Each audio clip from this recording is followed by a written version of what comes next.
आपके इस पटकुलिया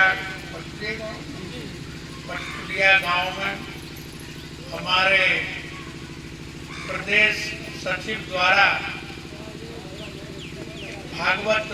मध्य भागवत के आयोजन पर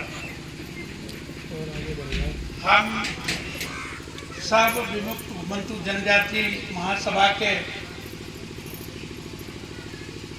लोग उपस्थित हुए। उसमें हमारे प्रदेश अध्यक्ष जी, प्रदेश कार्यकारिणी सदस्य और हमारे 3 राज्यों के प्रभारी हमारे महेंद्र सिंह जी, हमारे राम कुमार पुजारी जी और प्रवक्ता दिनेश जी और पीएम नाइक जी।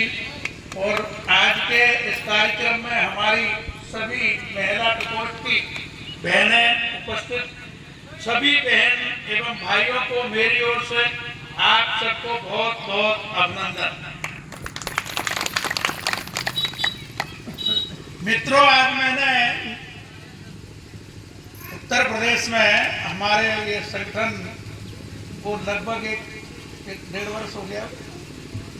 आज पहली बार मैं उत्तर प्रदेश के मंच पर उपस्थित हुआ और मुझे बड़ा दुख भी हुआ। जो हमारे अध्यक्ष जी गिरीश नायक जी ने बताया, पुजारी जी ने भी बताया, मैं ये समझ रहा था कि उत्तर प्रदेश के अंदर विमुक्त घुमंतु और घुमंतु जनजातियां कुल 70 जातियां हैं। उसमें से गजट में जो जातियां हैं वो 39 जैसी है। अभी बाकी का हुआ नहीं है। मुझे ऐसा था, आप लोग बुरा ना माने, मुझे ऐसा था कि कन्नौज में ये जो कार्यक्रम होने जा रहा है, इसके लिए मैं गांव में रुका रहा कई दिन से। मुझे ऐसा था कि सभी समाज के हमारे पदाधिकारी यहाँ उपस्थित होंगे, पर मैंने यहाँ देखा तो खाली हमारे एक ही समाज के लोग, वो भी गांव की संख्या कितनी, हमारी बहनें अलग अलग समाज से, मुझे जानकारी है। इस गांव की आबादी कितनी होगी?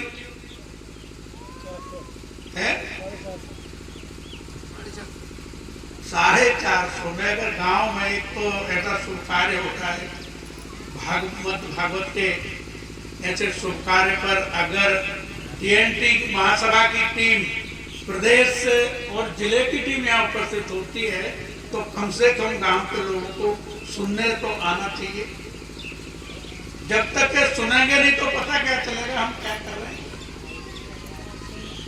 देश को आजाद हुए मित्रों कितने वर्ष हो गए? ये 75वां वर्ष है। इस 75 वर्ष की आजादी में विमुक्त और घुमंतु जातियों का मात्र शोषण हुआ है, शोषण। ये जातियां विकास से वंचित हैं। इन जातियों को चाहिए विकास, इन जातियों को चाहिए शिक्षा, इन जातियों को चाहिए राजनीतिक भागीदारी, इन जातियों को चाहिए व्यवसाय।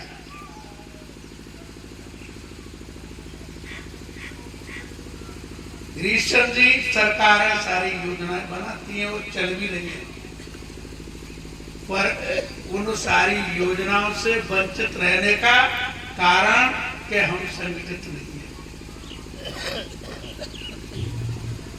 आप लोग, मैं बंजारों में समाज पे बात करता हूं, आप लोगों ने देखा अभी महाराष्ट्र में 2 कार्यक्रम हुए, जब 5-5, 10-10 लाख लोग सोशल मीडिया के माध्यम से, तो बहनों आप लोग सब देखती होगी, 5-5, 10-10 लाख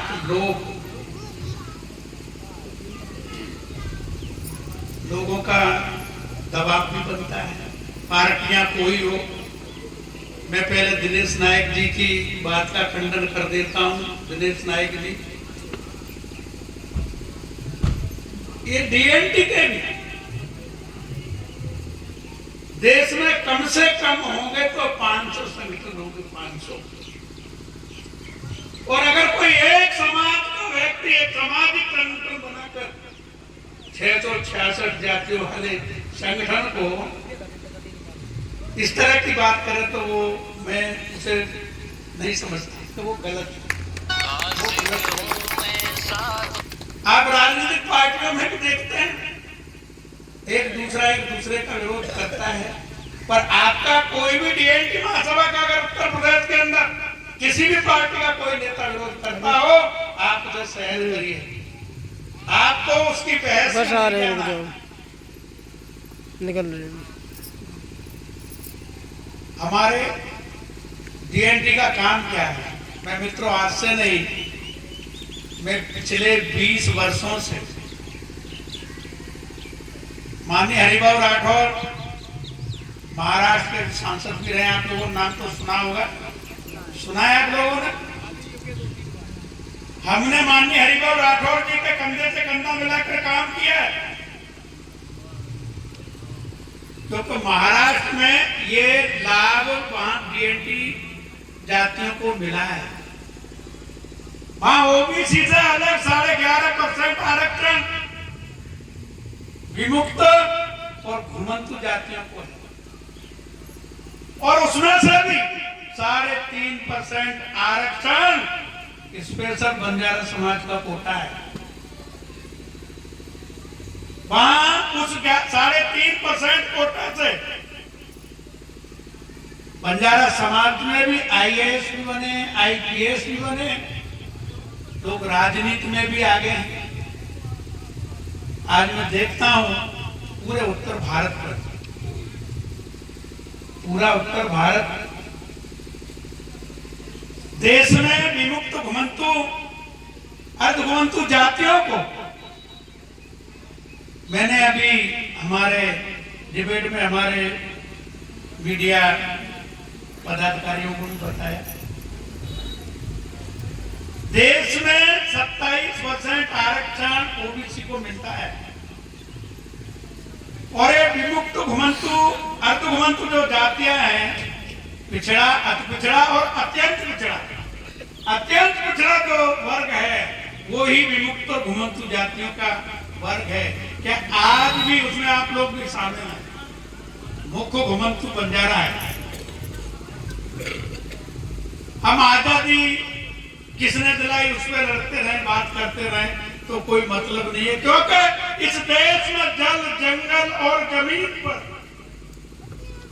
इन विमुक्त घुमंतु जातियों का ही राज था। वो समय इन्होंने देश को आजाद कराने में लड़ाई लड़ी, देश को आजाद कराया।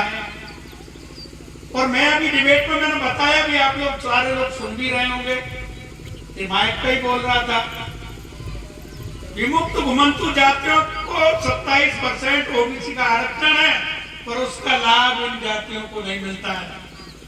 राष्ट्रीय विमुक्त घुमंतु जनजाति महासभा का ये सपना नहीं, ये काम है कि हम इस ओबीसी आरक्षण को 3 भागों में डिवाइडेशन करने की लड़ाई लड़ रहे हैं, और भारत सरकार ने इसके लिए रोहिणी कमीशन भी बैठा दिया। डीएनटी समाज के लिए तो कमीशन हम 3 बनवा चुके हैं, 3 कमीशन हमने बनवाए, लेकिन ये कमीशन ओबीसी कमीशन के चेयरमैन आदरणीय वी ईश्वरिया जी के सुझाव पर भारत सरकार ने ये कमीशन बैठा है, तो ओबीसी जातियों का डिवाइडेशन देश के 9 राज्यों में है, वो पूरे देश में होना चाहिए। अभी लगभग 1 से 1.5 महीना पहले जब 31 जनवरी को ये रोहिणी कमीशन रिपोर्ट सौंपने वाला था भारत सरकार को, उसके पहले मैं इस रोहिणी कमीशन की चेयरमैन रोहिणी मैडम के साथ 1 घंटे इस विषय पर चर्चा की। मेरा चर्चा करने का कारण एक ही था कि एक समय जब मैं 2-3 महीने पहले जब गया था, तो उसी कमीशन में हमारे भीड़ी चली गई, बजाज थी, जेके बजाज, भीड़ी नहीं है पीछे। उन्होंने मुझे कहा था, नायक साहब आपका बंजारा समाज तो बहुत बड़ा धनाढ़ है। मेरे साथ मान सिंह जी भी थे, अर्जुन जी भी थे। बोले साहब आपका समाज तो बहुत वेल सेट है पूरे देश में। मैंने कहा भाई किसने आपको गलत रिपोर्ट दे दी? अगर इतने बड़े समाज में अगर एक 2% या 1% लोग वेल सेट होंगे तो इससे ऐसा तो नहीं हो गया कि पूरे देश का बंजारा समाज धनाढ़ हो। तो वो चीज मैंने मैडम को बताया, मैडम इसमें किसी भी जाति के साथ धोखा नहीं होना चाहिए। मैडम ने कहा नायक साहब आप बिल्कुल चिंता न करें, क्योंकि मैडम भी दिल्ली हाई कोर्ट की रिटायर्ड चीफ जस्टिस है और वो भी आंध्र प्रदेश से हैं। उन्होंने कहा है मुझे मैं पूरा सर्वे, हमने ये सर्वे करा लिया है, आप बिल्कुल चिंता नहीं करें। तो हमारा पहला लक्ष्य रोहिणी कमीशन की रिपोर्ट को लागू करना। दूसरा लक्ष्य हमारा जो विमुक्त घुमंतु और घुमंतु जनजाति विकास कल्याण बोर्ड बनाया गया है, उसको बोर्ड को 20,000 करोड़ का फंड का प्रावधान उसमें होना चाहिए। तीसरा लक्ष्य हमारा के जैसे मध्य प्रदेश, गुजरात, राजस्थान, हरियाणा इन राज्यों में और भारत सरकार में विकास बोर्ड बनाए, उसी तर्ज पर भारत उत्तर प्रदेश सरकार भी विकास बोर्ड का गठन करे, जिससे कि जातियों को विकास की मुख्य धारा से जोड़ा जाए। अब ये तो हो गए हमारी सरकारों से, सरकार से हमारी मांग है कि ये विमुक्त घुमंतु जातियों को, इनके बच्चों को प्रत्येक राज्य के, बात अकेले उत्तर प्रदेश की नहीं कर रहा हूँ, पूरे देश में और पूरे देश के प्रत्येक राज्य में और प्रत्येक राज्य के प्रत्येक जिला स्तर पर एक रेसिडेंसी विद्यालय बनाया जाए, जिसमें 400 से 500 बच्चे अभ्यास कर सकें, क्योंकि आज शिक्षा की जरूरत है। आज शिक्षा की जरूरत है। आप लोगों से मेरा अनुरोध है कि आप लोग शिक्षा की ओर ज्यादा ध्यान केंद्रित करते हुए उन बच्चों को आप शिक्षा ग्रहण कराएं। उनको ऐसा नहीं कि तो हमारा हाथ साथ बटाने वाला हो गया, कल बच्चे को भी साथ लगा दें। आप शिक्षा की ओर ध्यान दें और विकास की ओर। विकास से आपको कोई रोक नहीं सकता। आपको राज्यों में राजनीतिक भागीदारी की बात कर गया हमारे अध्यक्ष जी बोल रहे, काफी पुजारी जी ने भी, दिनेश जी ने भी बात की कि आप कायदा कहाँ बनता है, कानून बनता है राज्य पर लागू करने के लिए विधानसभा में, कानून देश पर लागू करने के लिए लोकसभा में बनता है। जहाँ कानून बन रहा होगा वहाँ आपका कोई पदाधिकारी आपका नेतृत्व करने के लिए उस जगह नहीं होगा, तो आपकी बात कौन करेगा? करेगा क्या कोई? मैं आप लोगों से पूछना चाहूंगा, आपकी बात कोई करेगा, उठाएगा मुद्दा, आपके विषय पे बात करेगा कोई विधानसभा या लोकसभा में?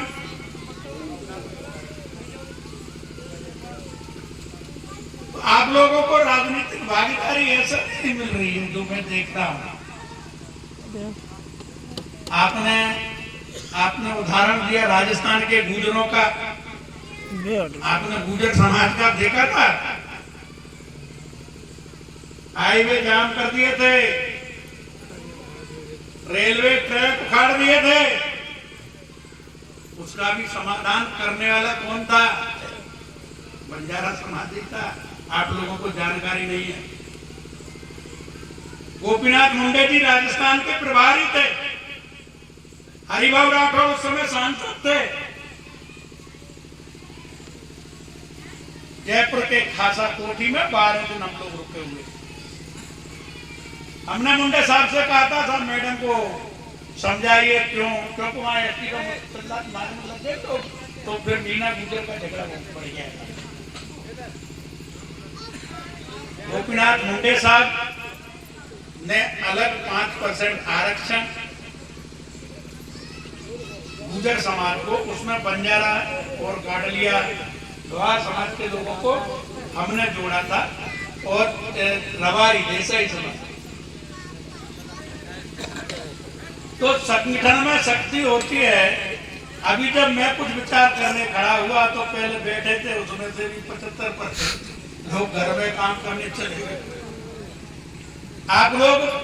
मैं आप लोगों के हित की बात कर रहा हूँ, और अभी इस वक्त में जो बात कर रहा हूँ वो आप लोगों को कर रहा हूँ, खासकर बंजारा समाज का। आप लोग कोई भी गांव बंजारा समाज का ऐसा नहीं होगा जो दूसरे राज्यों में बिजनेस करने नहीं जाता होगा। आने वाला समय बहुत गलत आ रहा है। आप लोग या तो उस स्टेट में दुकान लेकर बैठ जाएंगे तो रह सकते हैं, नहीं आपको फेरी नहीं करने देते लोग। अभी आपने देखा तमिलनाडु का, हाँ तमिलनाडु का हाल ऐसा हुआ है। कितने लोग आपके स्कीम का बिजनेस करने वाले लोगों के साथ क्या होता है क्या मैं नहीं जानता। आप महाराष्ट्र में हमारे सपेरा समाज के साथ, सपेरा समाज को बच्चा चोर कहते हैं, कितने मारे। बॉम्बे से चले बेचारे सूरत आने के लिए रास्ते मार दिए, मध्य प्रदेश के इंदौर में मार दिए, महाराष्ट्र के नागपुर में मार दिए, और तेलंगाना में 4 लोगों को पब्लिक ने पकड़ के मारा।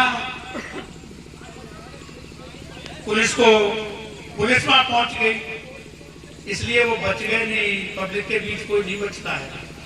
लोगों ने मुझे फोन किया, हमने हमारे लक्ष्मण गोखले का नाम तो आपने सुना होगा, वो अपने संगठन में भी IPS है, केरला में वो गुगलोत। और जिस डिस्ट्रिक्ट में उन सपेरा समाज के लोगों को मारा पीटा गया, जिस डिस्ट्रिक्ट के थाने में होता गुगलोत, IPS भी SP भी बन गुगलोत जाता। गुगलोत तो गए। उन्होंने जाकर लिखा SP खुद पुलिस स्टेशन में जाते हैं। 4 लोग थे, चारों लोगों को 1-1 हजार रुपए दिए, बोले ये चोर नहीं, बच्चा चोर नहीं, अपने लोग हैं तेलंगाना, और उनको महाराष्ट्र भेज दिया गया। तो आने वाला समय मित्रों वो हो रहा है कि आपको तकलीफ होगी। दूसरा, आप पे खाली बड़े बड़े भाषण करते रहे, हम चिल्लाते रहे, MLA MP की सरकार को हिला देने की बात करते रहे। आप इस तरह से कोई सरकार हिलेगी क्या आपसे? क्यों करोगा नहीं? कोई पूछेगा? क्योंकि हम संगठित हो गए तब हमें कोई पूछेगा, और इलेक्शन आने पर हमारे ही लोग वोट बेचने की ठेकेदारी ले लेते हैं। इलेक्शन आता तब तक दारू पीने में कम से कम 1 हफ्ता 10 दिन तो मिल जाते हैं। वही 10 दिन आपके होते हैं, उसके बाद MLA चुनने के बाद या MP चुनने के बाद वो कभी आपके घर आता है? तो हमारे जो अध्यक्ष जी ने आपको कहा कि पहला जो समाज में एक कुरीतियां ऐसी कई एक चीज है, दारू, ये जो व्यसन है, ये व्यसन इतना डेंजर है कि आज का जो नया जनरेशन है, नई जनरेशन, वो दारू की तरफ मूव कर रही है। हमारे आपके पुरखे थे, वो दारू पीते थे पर इज्जत से पीते थे, वो दारू के पीछे नहीं दौड़ते थे। पर आज की जनरेशन एक दूसरे की नकल केवल दारू पीने में करते हैं। अगर आपने कोई अच्छा मकान बनाया होगा तो आपसे आपकी नकल नहीं करेंगे, आपकी ईर्ष्या करेंगे, वो आपकी बुराइयां करेंगे, वो आपके साथ ऐसा नहीं कि आपने किया तो वो भी करें। तो आप लोग संगठित होना, जब कभी ऐसा कार्यक्रम हो उस समय घर के पूरे फैमिली को बैठा हुआ भीड़ भाड़ आपकी दिखनी चाहिए, जिससे अभी कोई देखे ये हमारे मीडिया कर्मी इस चीज को अगर कहीं सोशल मीडिया पे डालेंगे, इधर चलो ये दिख रहा है तो ठीक है, सामने तो आपका क्या कार्यक्रम? वही तो ये डिबेट लोन के बाद। तो आप लोग ये विमुक्त घुमंतु जनजाति महासभा देश के 36 राज्यों में बढ़िया तरह काम कर रहा है, और हम बहुत जल्दी हाँ बस वो जो मेन लिंक थी आपको लेनी टेंशन फ्री, खाली वीडियो दिखाए लाइव चल रही भाई, बीच बड़े टेंशन फ्री। और वो टाइम मिलेगा तो हमारा मुख्य मुद्दा रहेगा रोहिणी कमीशन की रिपोर्ट और विकास बोर्ड पर हमारा जोर रहेगा। पर आप लोग बच्चों को शिक्षा की ओर ले जाए, ध्यान दें उस पर और उसको छोड़ दें, उससे दूर रहें। और राजनीतिक भागीदारी आपको जरूर मिलेगी, ऐसा नहीं है क्योंकि आप अकेले नहीं हैं। आपके साथ उत्तर प्रदेश में 70 जातियां होंगी, आपके साथ 70 जातियों का संगठन होगा। जब आपका संगठन घर घर और गांव गांव गूंजेगा, सारी पार्टियां आपके पास दौड़ती हुई आएगी। तो आप लोग इससे जुड़े, संगठन से इसे मजबूत हो करें, संगठन मजबूत होगा, आप लोग मजबूत होंगे। आपकी एकता अखंडता जब तक मजबूत नहीं होगी, हमें कोई पूछने वाला नहीं होगा। ये पहला संगठन है जो कायदे से काम कर रहा है पूरे देश में। 26 राज्यों में हम पहुंच गए हैं। आपको एक चीज और बता दूं, सरकारें तो आपका विकास करेगी, लेकिन ये राष्ट्रीय विमुक्त जनजाति महासभा का एनजीओ भी है, इसका एनजीओ भी है। इसके 2 रजिस्ट्रेशन आ गए हैं, तीसरा आने की तैयारी है, 5-10 दिन में आ जाएगा। उससे हमारे प्रदेश की टीम और जिले की टीम आपकी उत्तर प्रदेश के सरकार के पैसे को लाके आपके विकास का काम वो टीम कराएगी उस एनजीओ के माध्यम से। और जिस दिन हमारा यह पूरे प्रदेश के, देश के किसी भी प्रदेश में और किसी भी प्रदेश के किसी भी एक गांव में एक भी डीएनटी का व्यक्ति आपको देखने नहीं मिलेगा कि इनका विकास नहीं हुआ है। एफसीआरए का रजिस्ट्रेशन है, वो भी एफसीआरए का सर्टी है, वो भी हम ले आएंगे। और जब एफसीआरए का सर्टी ले आएंगे तो कुछ पढ़े लिखे लोग उसको समझ रहे होंगे। हम खुद आपका विकास करेंगे। हमने राजनीति की है तो ये चोला हमने पैसा कमाने या धंधे के लिए नहीं किया। इसे कहते हैं 20 साल में जातियों के दुख और दर्दों को देखा है। अभी मैं देखता रहता हूँ सोशल मीडिया में, हमारे एक प्रभारी जी महेंद्र सिंह, काफी लोग हमारे इनको देखता हूँ, पीएम सिंह को। अभी वो आगजनी जहां हुई थी हारामऊ कानपुर देहात में, यहाँ जितने भी लोग बैठे बुरा मत मानना, क्या उस घटना में एक फैमिली के, एक परिवार से 5 मौतें हुई, उनकी झोपड़ी थी जल के खाक हो गई। क्या उस घटना में क्या समाज की जवाबदारी नहीं होती? क्या आप लोगों की जवाबदारी नहीं होती? शराब का पुआ पीने के लिए 100 रुपए निकाल लेंगे, दारू पीने 500 उड़ा देंगे। क्या घर घर से भी, प्रत्येक गांव से उसकी मदद करनी चाहिए कि नहीं करनी चाहिए? मेरे गुजरात के अंदर हमारा पटेल समाज है, आपने देखा है, सुना है, कहीं भी कोई घटना होती है करोड़ों एक घंटे में उपस्थित हो जाते हैं वहाँ तो पे। उत्तर प्रदेश के लोगों को मैं जब वो कह गया ईर्षा, उनकी एकता अखंडता नहीं, उन्हें जलन होगी एक दूसरे से, लेकिन जलन नहीं करनी चाहिए। क्या आप जब आपके फैमिली का जो खर्चा है उसमें से आप महीने में करते हो, उसमें से 500 रुपए तो उस परिवार को, पीड़ित परिवार को दे सकते हैं। सरकार देगी क्यों नहीं देगी? हमारे इनका मैंने वीडियो देखा हमारे प्रदेश प्रभारी जी का, उन्होंने जो मांग उठाई आपके सामने, वो बोलते क्या गए थे? कौन कौन थे वहाँ?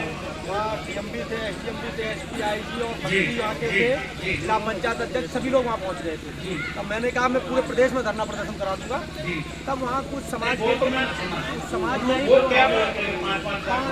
5 लाख पूरे परिवार को दे रहे थे। मैंने कहा ऐसा नहीं होगा, मुख्यमंत्री कोषागार से 5 लाख रुपए एक प्रति व्यक्ति को मिलता है। तब 30 लाख रुपए 1 बीघा खेत का उन्होंने उसमें हम खुले थे। ये कलेक्टर बोल के जी जी जी, सीएम साहब ने बोला है और एसडीएम ने बोला, मंत्री जी बोले होगा। तो ऐसे समय में गलत समय आपके ऊपर भी आ सकता है, मेरे ऊपर भी हो सकता है। हमें उनकी मदद करनी चाहिए। और मैं इस आपके पटकुलिया गांव के इस मंच से मैं मेरी ओर से उस परिवार को 25,000 रुपए देने की घोषणा करता हूँ। आप उसे ध्यान देना, वो किसे क्या भेजना है, उसका अकाउंट नंबर वगैरह जो भी आप लेंगे मुझे, और उनके पिताजी और एक लड़की 3 ही लोग हैं ना, 3 ही लोग हैं ना, 2 ही लोग बच्चे हैं और सब खत्म। 2 ही बच्चे हैं ना। मैं 25,000 रुपया उनके अकाउंट में मेरी उनसे बात कराना और उनसे सरकार से हम दिलाएंगे। आप उनकी सारी डिटेल मुझे, आप पूरी टोटल उनके नाम क्या क्या, मैंने वीडियो तो देखा है, अभी जाऊंगा मैं, अभी जाऊंगा। आप जाके मुझे दीजिए। तो आप लोग भी ऐसे में कोई भी गांव की घटना हो, अगर कोई गरीब है तो उसे भी हेल्प करिए, 3 बच्चे और पति पत्नी। क्योंकि बूंद बूंद से भर जाता है घड़ा। हम अपने समाज के उस दुख दर्द को नहीं समझेंगे तो क्या मतलब है। तो आप लोग पहला काम शिक्षा की ओर बच्चों को पढ़ाइए, उनसे बिजनेस मत कराइए। और मैंने जो बताया आपको फेरी नहीं करने देंगे लोग, उसके लिए आप भले सब्जी की दुकान खोल कर बैठ जाइए, बदल जाएगी दुनिया आपकी। आपके पीछे की जो आपकी संतान है वो फिर फेरी नहीं करने जाएगी, लोग सब्जी में से हीरा मोती भी बेचने लग जाएंगे। आप दुनिया का क्या है, दुनिया के बंजारा बनिया नहीं है।